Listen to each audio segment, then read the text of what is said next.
Ayun, welcome sa ating video. Ngayon ay tuturo ko sa inyo paano ma-format ng ating PC ng tile lang. Nung hindi na tayo pupunta pa sa mga computer technician para ipaayos o ipa-format ang ating PC. Dahil alam naman natin kung gaano kamahal magpo-format ng ating PC. Nag-range siya ng 500 pesos pataas. So, bakit ka pagagastos kung kaya mo namang gawin? Ikaw mismo yung mag-format. Hindi ka na gumastos, natuto ka pa kung paano mag-format. Nasa tamang video ka dahil tuturo ko sa iyo kung paano ang pag-format ng ating computer para makatipid ka. So ano pa natin? Tara, umpisa na natin yan.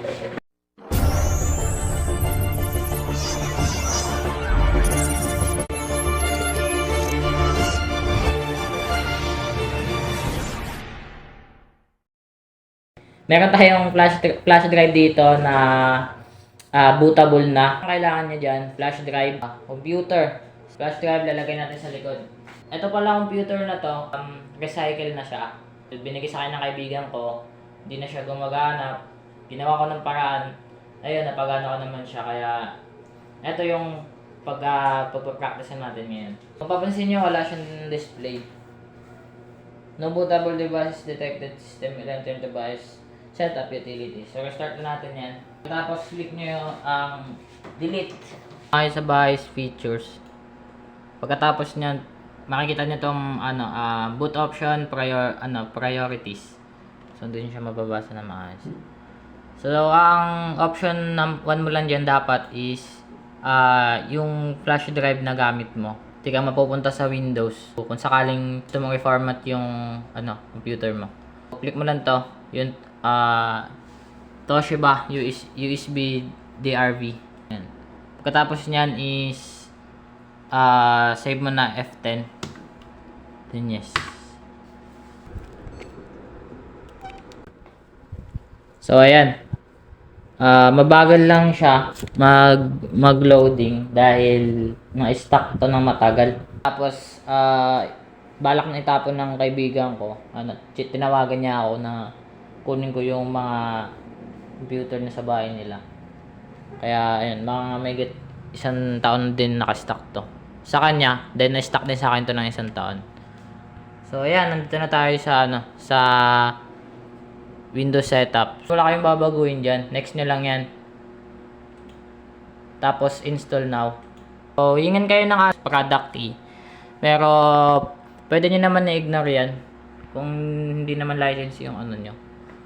Ignore mo lang yan. I don't have any product key. Tapos, pipili ka dito ng operating system. Ang naka-install dun sa flash drive natin is Windows Pro. So, ito lang yung gagamitin natin. Next. Mabagal na talaga siya. Then, click nyo itong I accept the license terms. Next. Huwag kayo sa upgrade, dito kayo sa custom, install Windows. Pagka ganyan ang lumabas guys, delete mo lang lahat yan. Delete lang. Delete. Delete. Tapos create nyo ka dito. Halimbawa, pinagawa ka ng dalawang partition. Ang 1 gig, ang conversion niya is 1024 MB. 1 gig yon.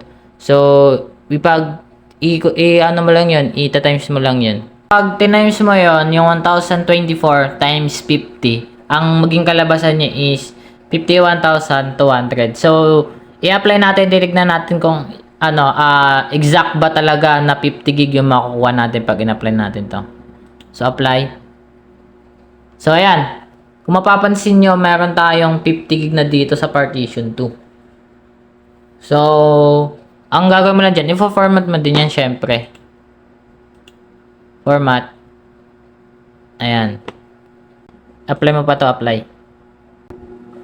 Ayan. Pag ano lang yun nangyari. Pag pinagawa kayo ng backup files. Pero sa situation natin ngayon, hindi natin gagawin yan. Ayan. Next natin. Ay, delete pa natin ito isa. Simula sa umpisa. Delete natin.